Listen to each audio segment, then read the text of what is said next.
Welcome back to Where Do We Go From Here? I'm your host, Kimon Kotos, and we're here in beautiful Grand Haven at the home of Norm and Barbara Spring. And we've been talking about the Great Lakes and about steelhead and fishing and what it means to really live here in the Great Lakes and how lucky we are. And, Barbara, I was going to get back to, you mentioned that you both talked about going on camping trips and sharing things. And can you tell us a little bit about, you mentioned he would bring home the fish and you would cook it, but doesn't Norm do some of the cooking too? Oh, he's a better fish cook than I am. I let him do it. We found that out right away. Well, what are some of the tips that people should keep in mind when they cook fish? Cleaning's important and all that, but are there things like lemon or garlic or in foil or probably a lot of different ways to cook fish, but what are some of the things that you think that are the best way to preserve the flavor? I would say in handling all kinds of game, but particularly fish, the main thing is to keep them cold, and once you clean them as soon as you can, and then rinse them real good, and make sure you get the bones out if you don't choose to eat them with the bones in them. But if you're going to, I do a variety of different ways of cooking fish, but my favorite way is just to take Fry Magic and shake the fillets up in the Fry Magic, put a little olive oil in the pan, and brown them golden brown on both sides, and just put them on a paper napkin, and that just go from there. Now, some people like tartar sauce with them, or a little bit of a squirt of lemon or whatever, but however you like it, maybe it's just salt. But that's probably one of my favorite ways. Another way would be to bake them in the oven or broil them with a little lemon and butter. That always works nicely. But you got to be real careful about fish when you cook them. Never overcook them. And my mother always used to say you cook fish the way you cook an egg. If you overcook an egg, it's going to be leathery. And the same with fish, they're not going to be good. So you got to do it just right. You got to be careful.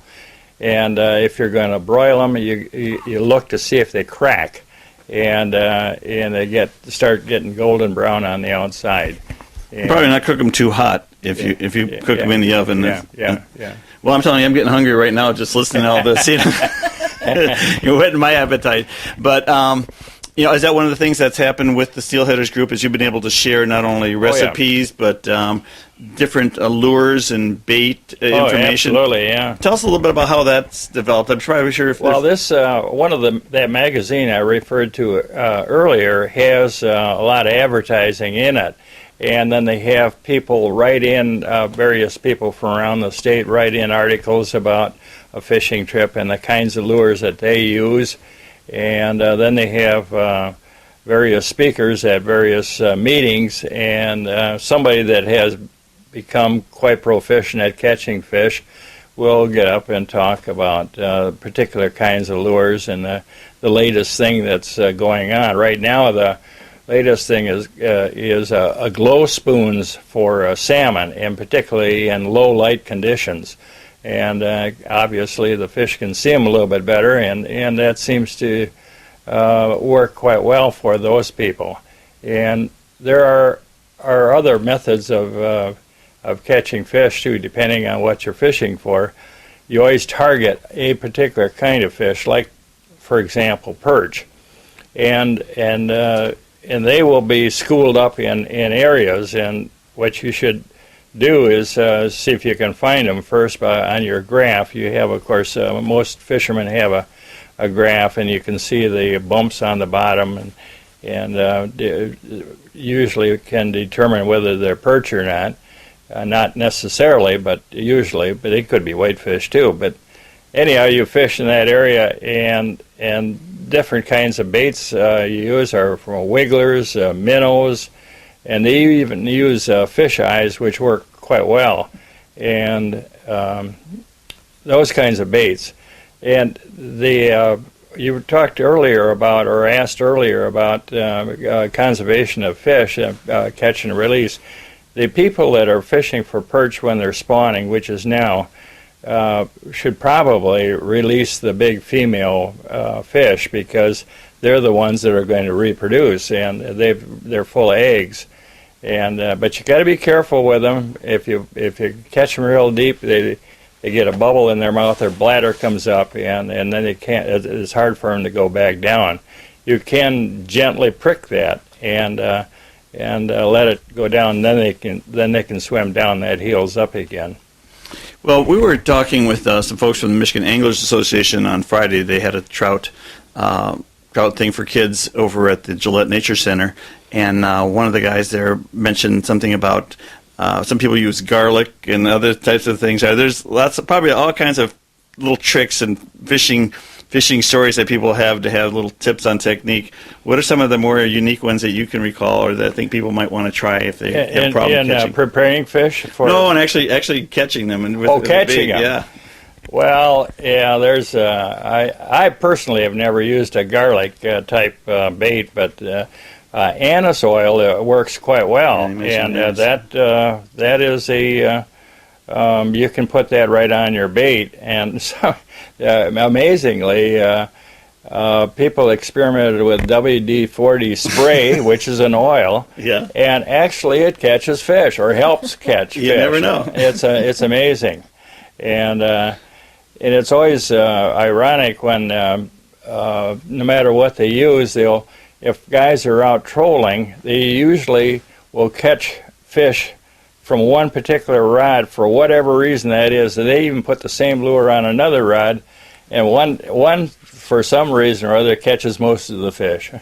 Well, that's interesting. And let's talk about the ways that people catch fish here in the Great Lakes and in the rivers. It's not just rod and reel; it's nets. It's you mentioned there have been trollers with commercial fishermen, but when Dr. Howard Tanner was here last week, he talked about and showed some pictures of back 30, 40 years ago, when you'd see, it seemed like hundreds of boats out there on some of these lakes.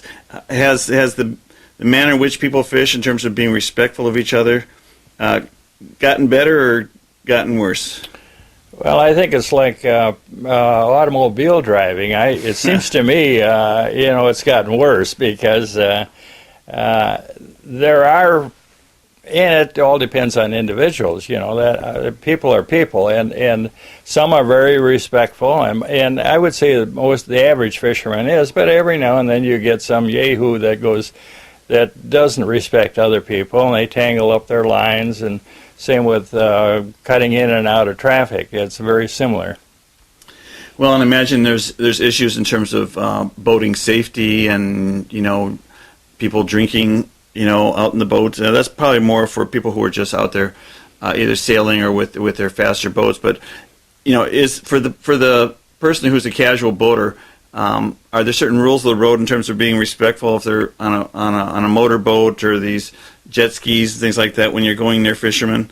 Because you're not only disrupting the fish, but you're also changing the whole nature of the experience. Well, you create waves, and it is respectful to stay away from fishermen if you have a power boat of some sort. Now, sailboats always have the right of way, and for some reason, I guess that's assumed that they have the right of way, and then they go where they please, but they don't cause a big wake like a power boat does, and. Generally speaking, sailboaters are not a problem at all, except for they go wherever they please. Well, while we're on the subject, why don't you tell us now, and we'll bring it up later, but what's the best way for people to get a hold of the Michigan Steelheaders, and is there a website or a phone number or a meeting time you could recommend? Well, there's a lot of them that are... I think you're getting motioned up there, but that's all right. We'll wrap this segment up.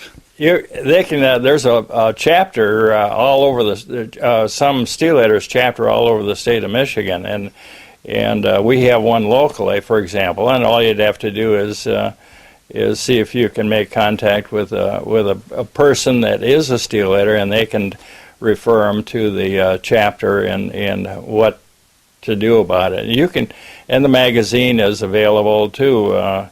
There's always applications in there if you wanted to join, but the best way is to do it through a local chapter. There is a website, www.grandhavensteelheaders.com. Okay, and is there a separate group also in Muskegon County? Yes, there's one in Muskegon, there's in Flint, Saginaw, there's Detroit. I mean, they're all over the place.